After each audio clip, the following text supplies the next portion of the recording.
नमस्कार, स्वागत है आपका एनडीटीवी राजस्थान पर। अपनी बात में बात होगी आज एक और बड़े विषय की। दर्द मिटाने वाली दवाओं का लगातार इस्तेमाल घातक साबित हो रहा है। अगर आप पेन किलर का ज्यादा इस्तेमाल करते हैं तो सावधान हो जाइए, क्योंकि अगर आप ऐसा कर रहे हैं तो आप जानलेवा बीमारियों को दावत दे रहे हैं। अगर आपको यकीन नहीं हो रहा तो आपको हम जयपुर के 2 मामले बताएंगे। पहले केस में एक मरीज सिर दर्द में 5 साल तक पेन किलर खाता रहा और आखिर में उनका चेहरा ही टेढ़ा हो गया। यह पेन किलर का भयंकर साइड इफेक्ट था। दूसरा मामला भी राजधानी से ही सामने आया है, जहां एक महिला को मूवमेंट डिसऑर्डर की शिकायत थी। वो पेन किलर खाकर अपना दर्द दबाती रहीं। आखिर में स्थिति ऐसी आ गई कि उनका चलना फिरना तक मुश्किल हो गया। सवाल यह है कि अगर पेन किलर से इतना नुकसान है तो फिर दवा दुकानदार बिना पर्ची के पेन किलर क्यों दे रहे हैं, और पेन किलर खाना आखिर कितना नुकसानदेह है, इसके क्या क्या साइड इफेक्ट हैं। चर्चा आज इसी विषय पर करेंगे। उससे पहले कुछ इंफॉर्मेटिव ग्राफिक्स आपको दिखाते हैं और फिर इस विषय से जुड़ी कुछ महत्वपूर्ण बाइटें भी आपको सुनाएंगे, जिसमें पीड़ित के बयान भी शामिल हैं। लेकिन पहले कुछ इंफॉर्मेटिव ग्राफिक्स के जरिए आप पूरा विषय समझ लीजिए।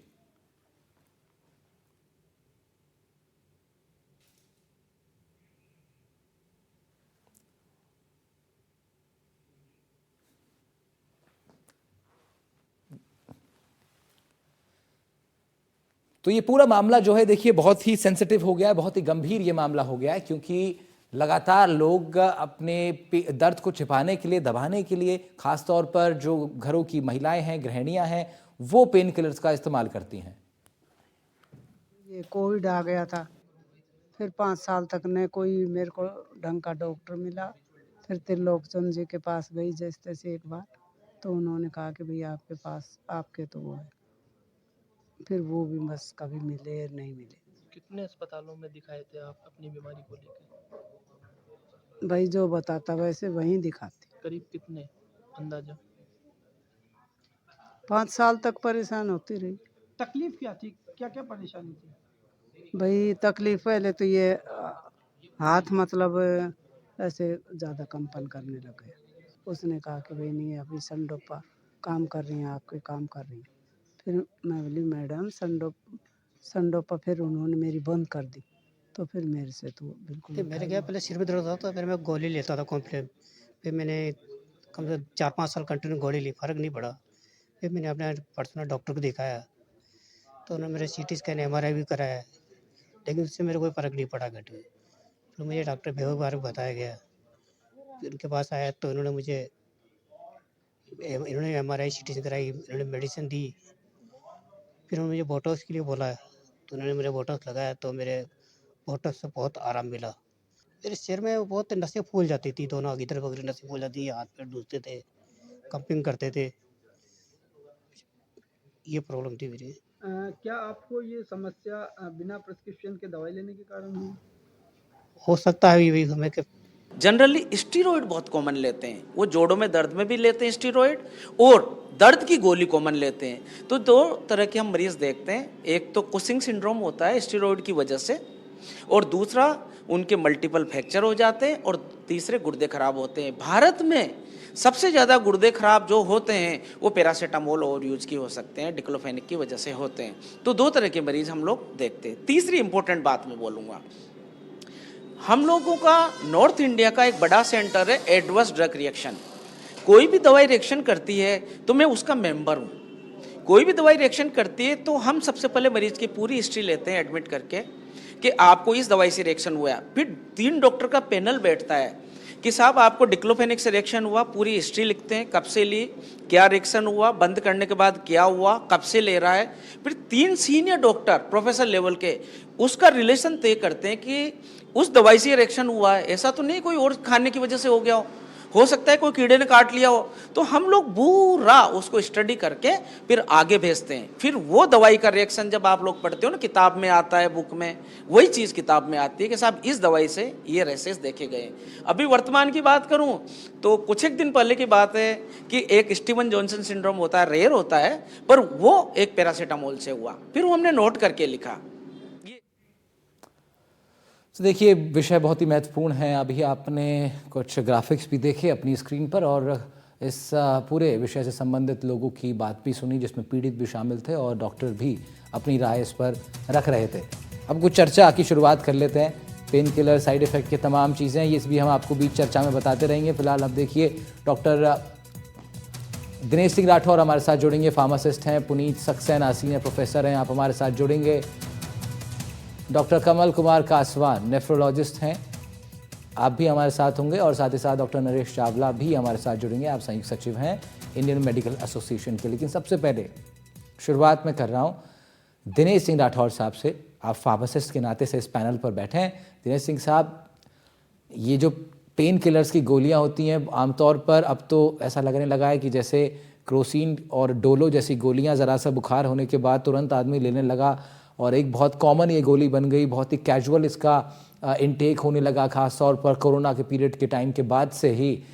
ऐसे पेन किलर्स भी एक ऐसा अब एक कैटेगरी बन गई है जो कि ज़रा सा दर्द होता है व्यक्ति को, या मैं तो कह रहा हूँ ज़रा सा ना हो, उसको गंभीर दर्द हो, लेकिन उस गंभीर दर्द में वो थोड़े दिनों तक ही डॉक्टर की राय कंसल्ट करता है, थोड़े दिनों तक ही डॉक्टर की बताए प्रिस्क्रिप्शंस को वो फॉलो करता है और उसके बाद उसको लगता है कि पेन किलर मैं खा लेता हूँ, एक की जगह 2 खा लूँगा तो डॉक्टर के पास जाने की ज़रूरत नहीं पड़ेगी। ये माइंडसेट ऐसा बनता जा रहा है क्या जब आपकी दुकान पे लोग आते हैं, आपके पास लोग आते हैं मेडिकल प्रिस्क्रिप्शन के लिए लेने के लिए, क्या यही माइंडसेट आप देख रहे हैं लोगों का कि डॉक्टर से ज़्यादा पेन किलर गोलियों पर अब ज़्यादा फोकस आम आदमी करने लगा है? जी सर, सभी को सबसे पहले व्यूअर्स को राधे राधे। और ये बिल्कुल आपने सही फरमाया साहब। मैं 10 साल से लगभग फार्मासिस्ट के तौर पे यहाँ जयपुर में काम कर रहा हूँ जी। और पहले के मुकाबले अब कुछ ज्यादा ये चलन बढ़ गया है कि डॉक्टर्स के पास सीधा ना जाके और सीधा ही अपने मन से या किसी के कहने के उससे या आजकल तो यूट्यूब फेसबुक के उससे वीडियोज के माध्यम से इसको आगे लेके और जाके सीधा ही पेन किलर्स ये लोग ले लेते हैं और उनको ये भी नहीं पता नहीं होता कि इस पेन किलर को कितना लेना चाहिए, कितना देना चाहिए। Even pharmacist also doesn't know कि इसको किस लेवल पे इसको देना चाहिए।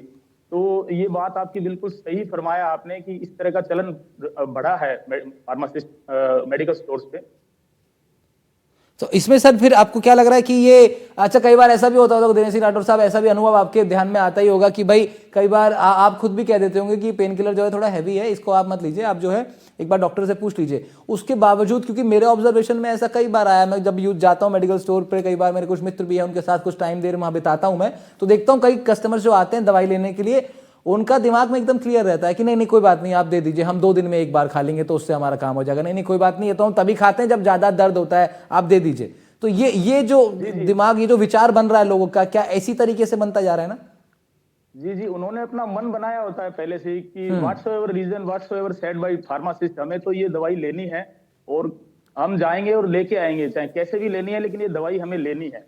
चाहे वो एक नॉर्मल अपन पैरासीटामोल की बात भी कर लें, चाहे अपन कोई भी किसी भी तरह का डाइक्लोफेनेक और भी ऊपर के भी कोई भी अपने बात कर लें इनकी पेन किलर्स की, तो फार्मासिस्ट ने अपना केमिस्ट ने ठीक है। इसका मतलब ये तो साफ है, इस चर्चा की शुरुआत में ये तो साफ है, जैसे राठौर साहब बता रहे हैं कि भाई लोगों का एक कैजुअल बिहेवियर बन रहा है ये कि आप तुरंत हम लोग पेन किलर यूज कर लेते हैं। लेकिन ये इस बिहेवियर से और इन फैसलों से जो अपनी सेहत के प्रति इतना कैजुअली हम लोग फैसला कर रहे हैं, इससे सबसे बड़ा नुकसान जो आमतौर पर माना जाता है वो शरीर की जो सबसे महत्वपूर्ण ऑर्गन में से एक है, किडनी पर माना जाता है। डॉक्टर कमल कुमार कासवान हमारे साथ हैं, आप नेफ्रोलॉजिस्ट हैं, यानी किडनी विशेषज्ञ हैं आप।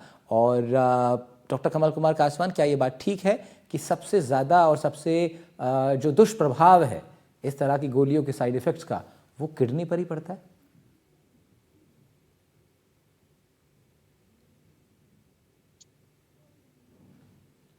डॉक्टर कासवान, ठीक है, डॉक्टर कासवान हमारे साथ अभी जुड़ेंगे। नरेश चावला जी का रुख कर लेते हैं। नरेश चावला साहब, ये जो चीज़ें हैं बॉडी के अलग अलग ऑर्गन्स पर अपना असर डाल रही हैं, क्या इंडियन मेडिकल एसोसिएशन इन चीज़ को लेकर के सजगता के साथ अब देख रहा है कि पेन किलर्स में किसको अलाउ किया जाए, किसको रोका जाए?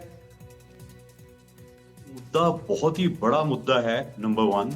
नंबर 2, न केवल राजस्थान में, जैसे कि आज मैं यहाँ बोल रहा हूँ, ये मुद्दा पहले भी कई बार उठ चुका है। तो मैं कुछ बातें आम लोगों की सुविधा के लिए बहुत ही सख्ती से ऐलान करना पसंद करूंगा। नंबर 1, जो हमारे देश में जो केमिस्ट डिस्पेंसिंग है ना, मतलब कि आपको मैं बता दूं, विदेशों में इवन वेस्टर्न वर्ल्ड में, even I would say even Asia के दूसरे हिस्सों में, इवन सिंगापुर, इंडोनेशिया, ताइवान वगैरह में ऐसा नहीं होता है। ये हमारे देश में ही है कि दवाइयां दो किस्म की होती हैं, आपके दर्शकों को पता होना चाहिए। एक को हम बोलते हैं ओटीसी ड्रग्स, ओटीसी ड्रग्स जिसके लिए केमिस्ट के डॉक्टर के प्रिस्क्रिप्शन की जरूरत नहीं है। वो दवाएं कौन सी होती हैं, चाहे कोई कफ सिरप है या कोई लगाने की दवाई है या कुछ और दवाई, इवन पैरासिटामोल या डोलो या क्रोसिन भी हमारे देश में ओटीसी है।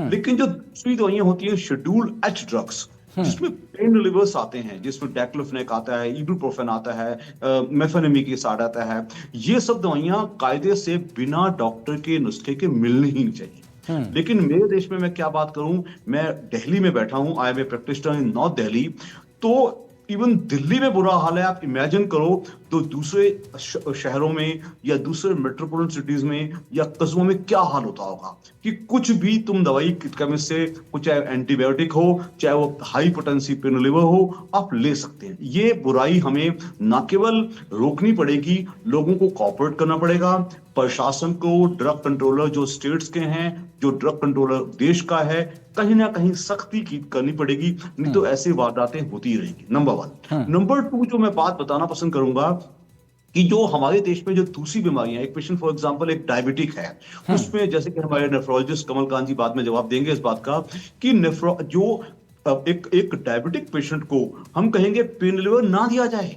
लेट मी टेल यू, एक पैरासिटामोल ही एक पेन रिलीवर है जिसको हम थोड़ा परमिट करते हैं, लेकिन उसकी मात्रा भी बहुत ज्यादा नहीं ली जा सकती। हमने ऐसे पेशेंट देखे हैं कि up to 2-3 gram paracetamol daily खा लेते हैं, उनपे किडनी पे असर तो बाद में आएगा, लिवर पे बहुत ज्यादा असर आने का होता है। लेकिन जो दूसरे पेन रिलीवर्स हैं उनको सबसे बड़ी चीज है जुडिशियस यूज, यानी कि एक औरत है जो कि रोमेटिक आर्थराइटिस की या ऑस्टियोआर्थराइटिस की पेशेंट है, ऐसी हजारों कंडीशंस हैं जिसमें दर्द होते हैं जोड़ों में, लेकिन उसके लिए जो पेन रिलीवर लिया जाए, लोकल लगाया जाए, लगाने की दवाई लगाई जाए, और इस बेतुके तरीके से डॉक्टर की सलाह के बिना पेन रिलीवर ना लिया। तो इसमें डॉक्टर नरेश आपने जो वर्ड यूज किया ना, जुडिशियस यूज इसका, तो मैं तो इसको इस ढंग से ले रहा हूं कि अपनी बीमारी, अपने शरीर के साथ भी न्याय कीजिए, उस गोली के साथ भी न्याय कीजिए जो बनाई गई है किसी दर्द के इलाज के तौर पर, उसके साथ भी न्याय कीजिए और अपने शरीर के साथ भी न्याय कीजिए, तभी मुझे लगता है उसका जुडिशियस यूज हो पाएगा। सर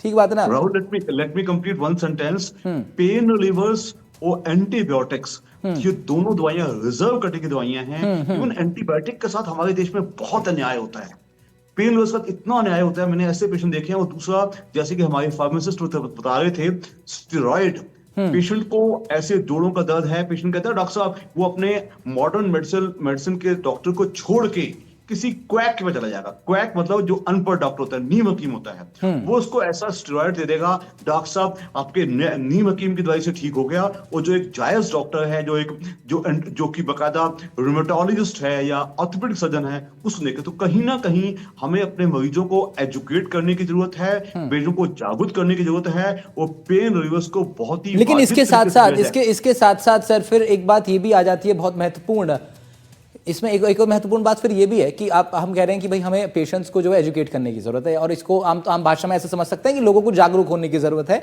अपने शरीर के प्रति और इन तमाम चीज़ों के यूजेज के प्रति। लेकिन सर बड़ा सवाल इसमें यह आता है पुनीत सक्सेना साहब कि इसके जो मैन्युफैक्चरर्स हैं, और इतनी सारी पेन किलर्स के मैन्युफैक्चरर्स हैं, मैन्युफैक्चरिंग भी इंडिया में ही हो रही हो सकता है बाहर हो रही हो, लेकिन अलाउ की जा रही है इंडिया में आने का, एक प्रोसेस होता होगा, एक लीगल प्रोसेस होता होगा, कोई ना कोई उस क्राइटेरिया को पास करके ही फिर वो आ रहा है, चाहे वो फिर भ्रष्टाचार से अपनी दवाई को मार्केट तक पहुंचा रहा है, चाहे वो किसी भी प्रोसेस से पहुंचा रहा है, लेकिन वो पहुंच रही है एक प्रोसेस को फॉलो करने के बाद ही।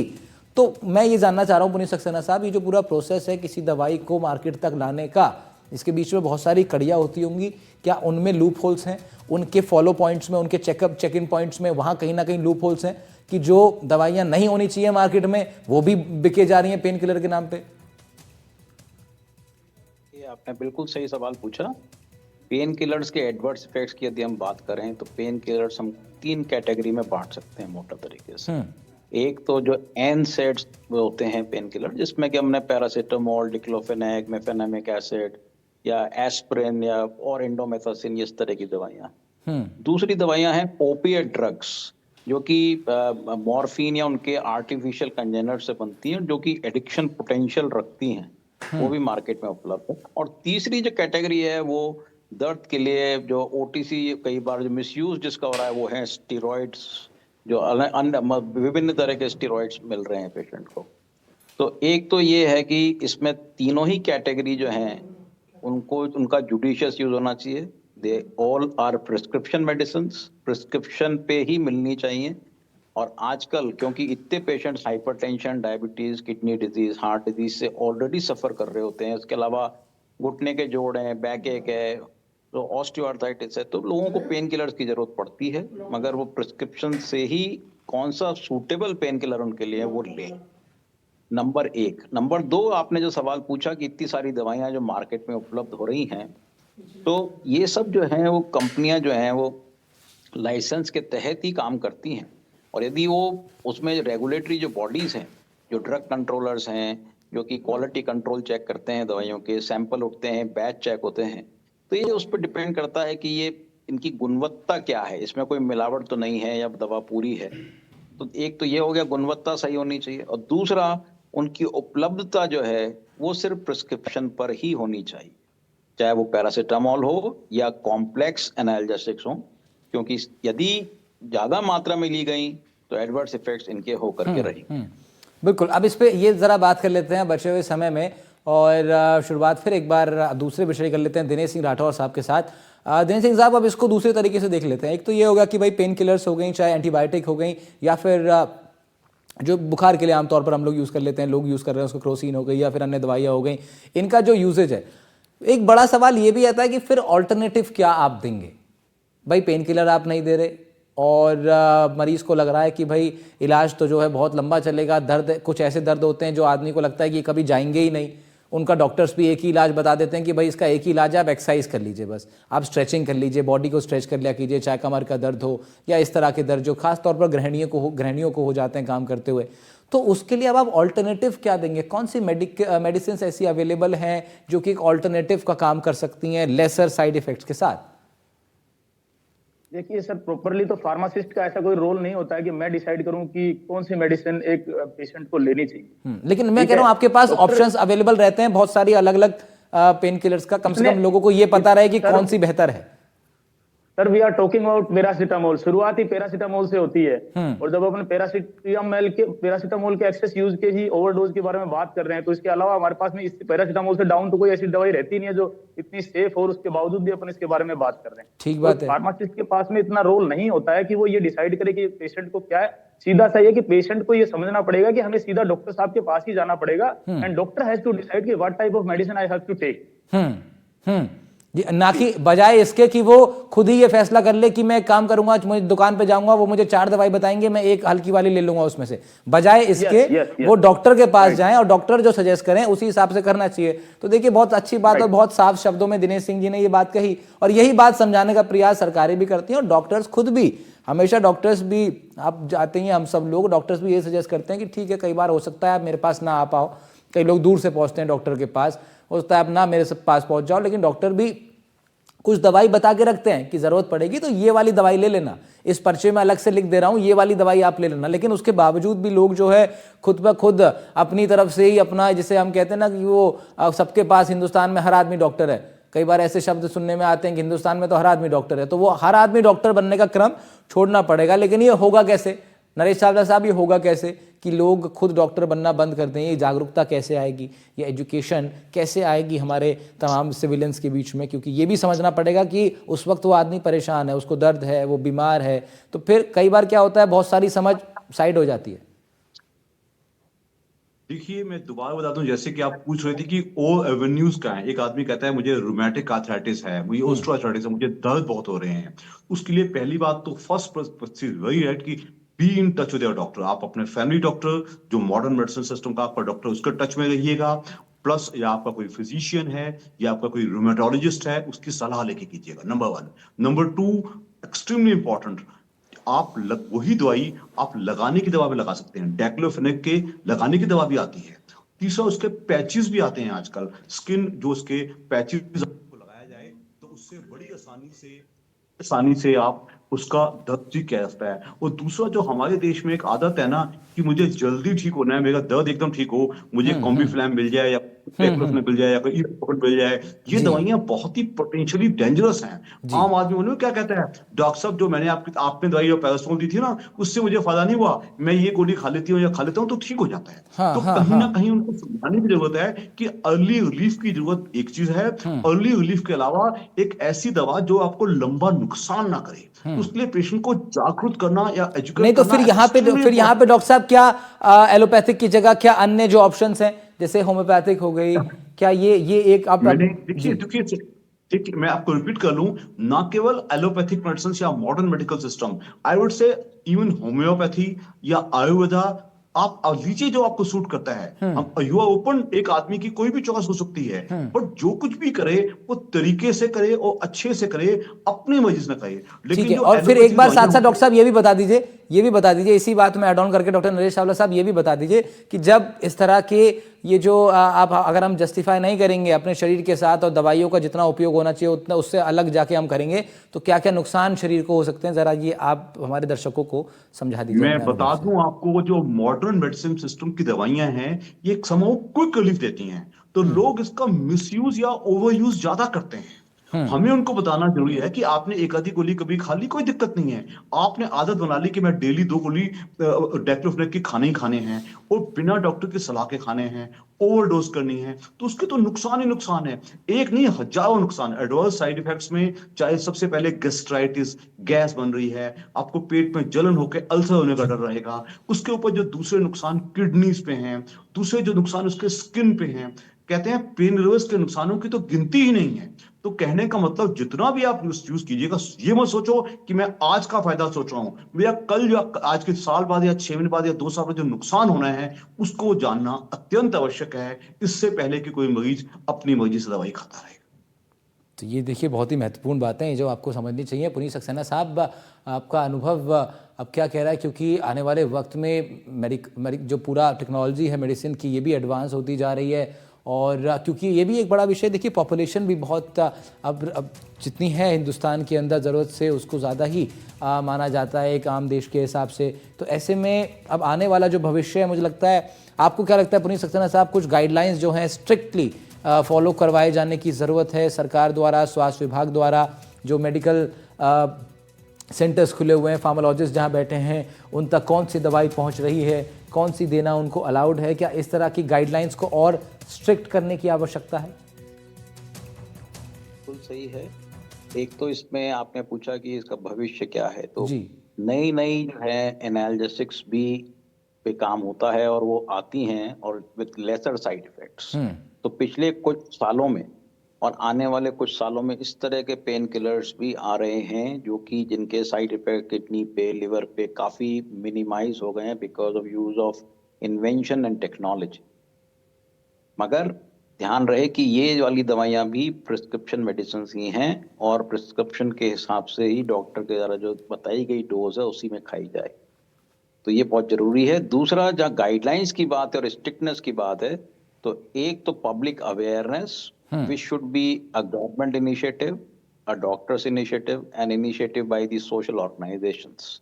ये सारे इनिशिएटिव हैं जो पब्लिक को ये इस बात के बारे में बताए और जागृत करे कि इन दवाइयों से फायदा आपको जरूर मिल सकता है शॉर्ट टर्म में, मगर बिना एडवाइस के यदि ओवरडोज करी तो लॉन्ग टर्म में इसके साइड इफेक्ट्स बहुत ज्यादा हो सकते हैं। ठीक है, एक चीज़ अवेयरनेस से ही हाँ इस पर काबू पाया जा सकता है। एंड थर्ड थिंग जो है वो रेगुलेशन, जिसमें कि स्ट्रिक्टनेस दिखाई जाए और केमिस्ट शॉप्स पे पेशेंट्स को और सब जगह पे एक मॉनिटरिंग रखी जाए कि भाई वो डिस्पेंस मेडिसिन बिना प्रिस्क्रिप्शन के ना करें। बिल्कुल ठीक है। दिनेश सिंह साहब एक बात बताइए, राठौर साहब, 2-3 जरा मेडिसिन बताइए जरा अब इस चर्चा में कि जो एज अ पेन किलर मतलब दर्द के निपटारे के लिए, सिर्फ बुखार वाले दर्द के लिए नहीं, जो आमतौर पर गृहिणियां हो या अन्य कोई भी व्यक्ति आपके पास आते हैं, कौन सी सबसे ज़्यादा टैबलेट की वो डिमांड जो जिसमें डॉक्टर का प्रिस्क्रिप्शन नहीं है, वो खुद ही आकर के बस लेके जा रहे हैं, तो कौन सी ऐसी गोलियां हैं जो सबसे ज़्यादा बिकती हैं पेन किलर के नाम पे? देखो सर, जैसे डॉक्टर साहब ने बताया NSAIDs तो नॉर्मल हैं, ओमिफ्लेम ले लेंगे, आइबुप्रोफेन ले लेंगे लोग, आइबुजेसिक प्लस वगैरह टैबलेट्स आती हैं। फिर आजकल थोड़ा बहुत लोग ये डाइक्लोरान और ये डोलो, ये वर्ड्स भी जानने लगे हैं आफ्टर कोरोना, की थोड़ी नॉलेज बढ़ी है तो नाम आज ब्रांडिंग से लोग खरीदने लग गए हैं, ब्रांड से। तो इसलिए नॉर्मली ये ड्रग्स तो लोग ले ही लेते हैं आके, हम मांग ही लेते हैं, मतलब आके कि ये वाली दवाई दे दीजिए, ये वाली दवाई।